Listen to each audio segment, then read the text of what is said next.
حضرت اسود سے حضور بڑی مذاق فرماتے تھے۔ ایک دن حضور علیہ السلام دوپہر کے وقت اپنے کاشان اقدس میں موجود تھے اور حضرت اسود جو ہے اللہ کے حبیب صلی اللہ علیہ وسلم کی بارگاہ میں حاضر ہوئے۔ جب بارگاہ رسالت میں اسود حاضر ہوئے، حضور نے ان کو اکیلے دیکھ کر چاہا کہ ہر مرتبہ کی طرح اس مرتبہ بھی ان کے ساتھ دل لگی فرمائے، مذاق فرمائے۔ تو سرکار نے فرمایا، او اسود، اتنا بڑا ہو گیا ہے تو شادی کیوں نہیں کرتا؟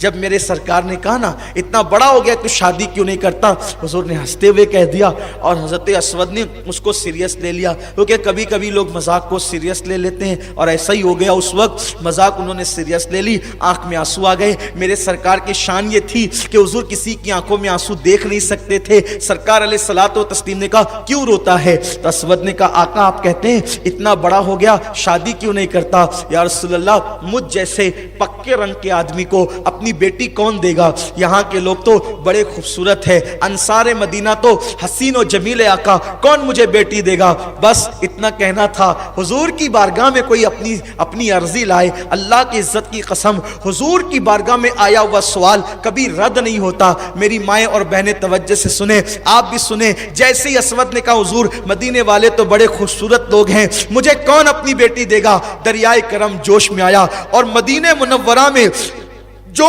سب سے خوبصورت گھرانہ تھا، سب سے خوبصورت گھرانہ تھا، حضور علیہ السلام نے فرمایا جا اور جا کر کے ان سے کہنا کہ میں نے یہ رشتہ لے کر کے بھیجا ہے، وہ اپنی بیٹی کا رشتہ تیرے ساتھ طے کر دیں، اور وہ جب طے کر دے تو میرے پاس آنا، میں خود چل کر تیرا نکاح پڑھاؤں گا۔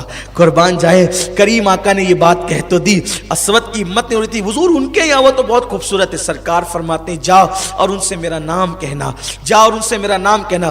دوپہر کا وقت تھا، مدینہ منورہ کی چلچلاتی ہوئی دھوپ تھی، کھجور پکنے کا موسم تھا۔ عین دوپہر کے ٹائم میں اس وقت کوئی کسی کے یہاں جاتا نہیں تھا، کیونکہ لوگ تہجد گزار تھے، ان کی راتیں مصلی پر گزرا کرتی تھی۔ آپ جانتے ہیں آج میرے ساتھی کہہ رہے تھے لوگ تاخیر سے آئے ہیں یا لوگ نہیں آئے ہیں اتنے جتنے آتے ہیں۔ میں نے کہا رات عبادت کی اس لیے ابھی تھکے ہوں گے، حالانکہ صحابہ کی ہر رات شب برات تھی، صحابہ کی ہر رات شب برات تھی، وہ عبادت پوری رات کرتے تھے۔ تو دوپہر کے وقت وہ آرام کرتے تھے، دوپہر کے وقت کوئی کسی کے گھر نہیں جاتا تھا۔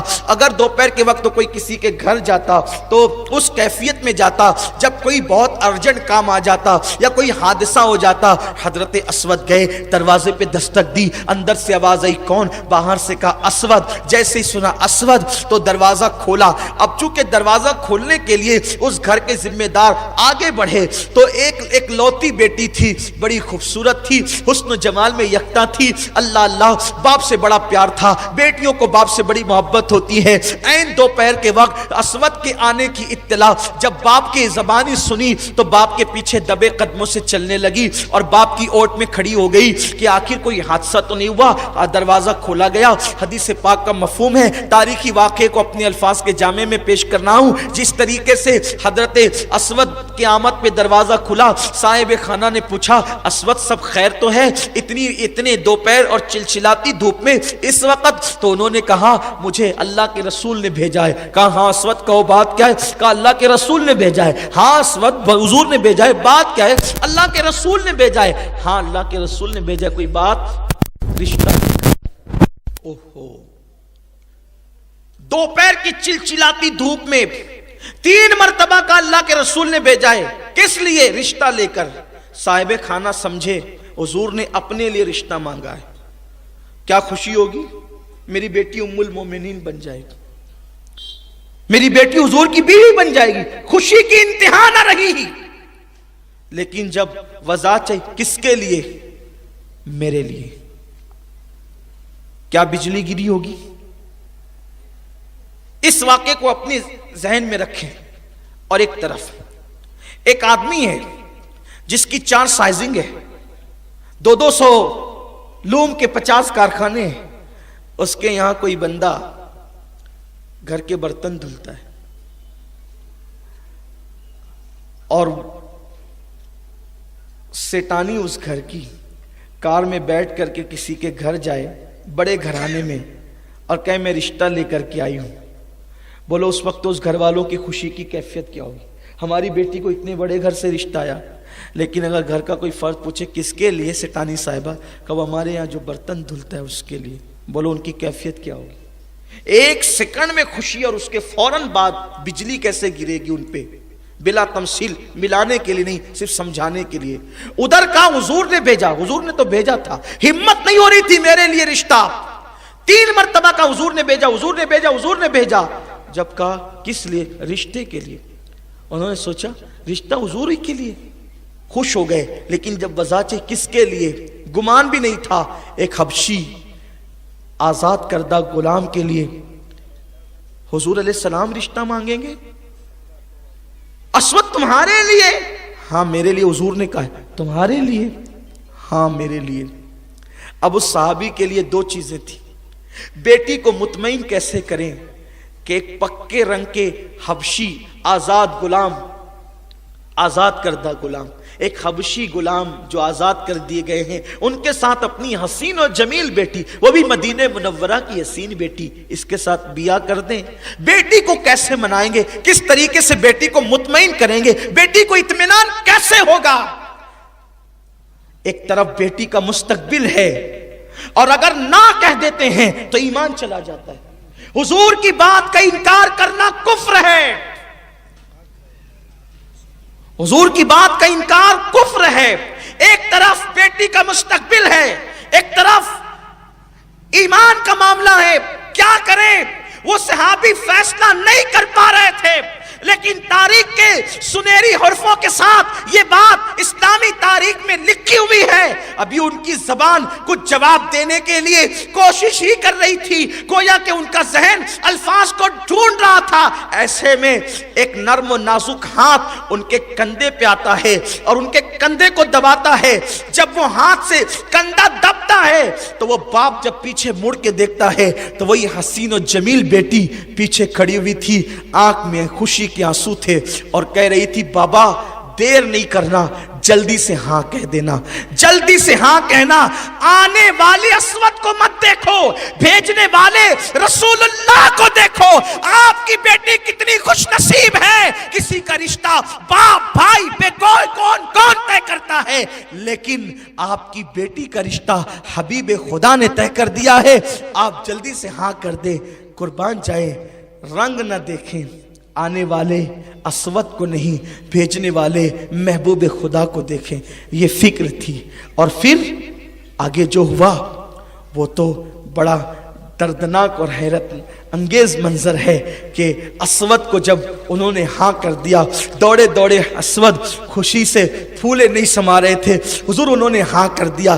حضور کے چٹائی پر کچھ رقم رکھی تھی، مٹھی بھر کے اٹھائی، اسود کی گود میں ڈالا، جا کپڑے خرید اور نکاح کا انتظام کر تاکہ تیرا نکاح ہو۔ ادھر جھولی میں پیسے پڑے اور وہ گئے، ادھر گئے، کسی نے آ کے اطلاع دی یا رسول اللہ احد کے میدان کے اندر تو دشمن آ کر کے جمع ہو چکے ہیں اور جنگ مسلط کر دی ہے، تیاری کرنا ہے۔ سرکار نے کہا جاؤ اعلان کر دو۔ دوپہر سے لے کر صبح فجر تک اعلان ہوتا رہا۔ اسی دوپہر کے وقت اعلان کرنے والا نکلا، اعلان کرتے کرتے بازار میں گیا۔ لوگوں، اللہ کے حبیب نے فرمایا کاروبار بند کرو، سارے کام چھوڑو اور اپنی جان کی نظریں لے کر حضور کی بارگاہ میں پہنچو، دشمن آ گیا ہے احد کے میدان میں، ہم نے بھی جا کر اسلام کی حفاظت کرنی ہے۔ قربان جائیں، اسود کپڑے لے چکے ہیں، پیسے دے چکے ہیں اور اسود کا ہٹنے والے ہیں۔ ایسے میں کانوں میں آواز آتی ہے، حضور جنگ کے میدان کے لیے بلاتے ہیں، جانے قربان کرنے کے لیے۔ اسود نے دکاندار سے کہا ایک احسان کرو گے؟ دکاندار نے کہا بتاؤ بھائی کیا کر سکتے ہیں؟ یہ پیسے میرے واپس دے دو، کپڑے اپنے واپس لے لو۔ لیا پیسے، اور اسی پیسوں سے آپ نے جو ہے وہ ڈھال خریدی اور تلوار خریدی۔ اب حضور کی بارگاہ میں نہیں گئے، چپکے سے جا کر کے مجاہدین کی صف میں کھڑے ہو گئے۔ چپکے سے اس لیے گئے تاکہ حضور کو اطلاع نہ ہو پائے، اگر حضور کو پتہ چل گیا حضور کہیں گے اسود جہاد تو قیامت تک ہوتا رہے گا، ابھی شادی کر لے تاکہ تیرے دل کے ارمان پورے ہو جائیں۔ اسود نے سوچا جس نبی نے سب کچھ دیا اس نبی کو ہم جان کے سوا دے بھی کیا سکتے ہیں، اور حق تو یہ ہے کہ حق ادا نہ ہوا۔ چپکے سے جا کر کے کھڑے ہو گئے۔ ہے، ہم بھی عاشق رسول کہلاتے ہیں۔ ہمارا حال یہ ہے، شب برات میں بھی رات بھر کھاتے پیتے رہے اور فجر سے پہلے جا کر سو گئے، یہ ہمارا حال ہے۔ میرے آقا علیہ السلام کے دیوانوں پکنک پر گئے اور وہاں پر گناہوں کے اڈوں کو آباد کیا۔ کیفیت یہ ہے، حرام لقمہ پیٹ کے اندر ڈالا، عورتوں پہ بد نظری کی، نمازیں ترک کی، داڑیاں مڈا کے گٹروں میں پھینکا۔ یہ اپنی زندگی کا کل معاملہ ہے، کل حال ہے۔ میرے آقا علیہ السلام کے دیوانوں وہ کیسے عشاق تھے۔ سوچو اتنی خوبصورت بیوی ملنے والی ہے اور چند لمحوں کے بعد ملنے والی ہے، لیکن اسود جانتے تھے کہ سب چیزوں سے زیادہ محبت کرنا حضور سے یہ ایمان کی نشانی ہے۔ اگر حضور سے پیار نہیں تو کچھ بھی نہیں، حضور سے محبت نہیں تو کچھ بھی نہیں، حضور سے عشق نہیں تو کچھ بھی نہیں۔ بمصطفیٰ برسا خیش را کے دی ہم اوس، اگر بہو نہ رسیدی تمام بو لحبیس۔ پورا کے پورا دین محمد الرسول اللہ کا نام ہے، اگر ان سے محبت نہیں ہے تو پھر کچھ بھی نہیں ہے۔ جو ان کے قدموں سے دور ہو گیا، ابو لہب میں اور اس میں کوئی فرق نہیں ہے۔ اسود کھڑے ہو گئے، اس کے بعد صبح کو قافلہ چلا میدان جنگ کے اندر، تلواروں سے ٹکرائی، اور احد کی جنگ کی داستان آپ اس سے پہلے کئی مرتبہ سن چکے ہیں۔ 70 صحابہ شہید ہوئے، حضرت حمزہ، حضرت مصعب ابن عمیر، حضرت شماس، اس طریقے سے ان میں سے حضور علیہ السلام نے جب لاشوں کو اکٹھا کیا جنازہ پڑھانے کے لیے تو دیکھا کہ اس میں اسود کی لاش بھی تھی۔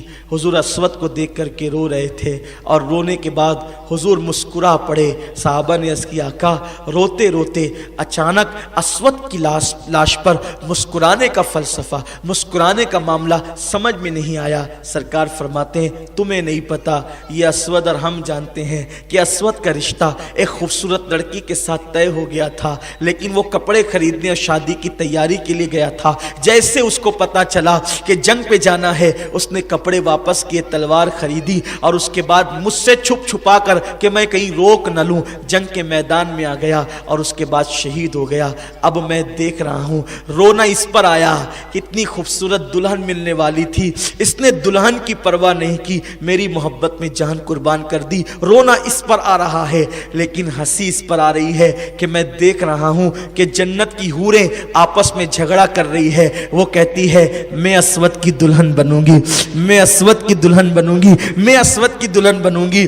حوریں لڑ رہی ہے عاشق رسول کے لیے کہ اس کی دلہن میں بنوں گی۔ میرے آقا صلی اللہ علیہ وسلم کے دیوانوں، میں اپنی بہنوں سے یہ نہ کہہ دوں ارے نادان، اگر پکے رنگ کا انسان سچا عاشق رسول بن جائے، اس کی دلہن بننے کے لیے حوریں جنت کی لڑتی ہے، تو کہاں کہہ رہی ہے کہ جس کے چہرے پہ داڑھی ہے میں اس سے شادی نہیں کروں گی؟ ارے اس کے لیے تو حوریں لڑ رہی ہے، تو کہاں کہہ رہی ہے میری بہن کہ جس کے سر پہ ٹوپی ہے اس سے شادی نہیں کروں گی؟ دیندار بیوی ڈھونڈو، دیندار شوہر ڈھونڈو، انشاءاللہ زندگی خوشی سے گزرے گی۔ اللہ سے دعا ہے اللہ مجھے آپ سب کو عمل کی توفیق دے۔ گفتگو کے درمیان کوئی غلطی ہو تو معاف فرمائے۔ وما علینا الا البلاغ۔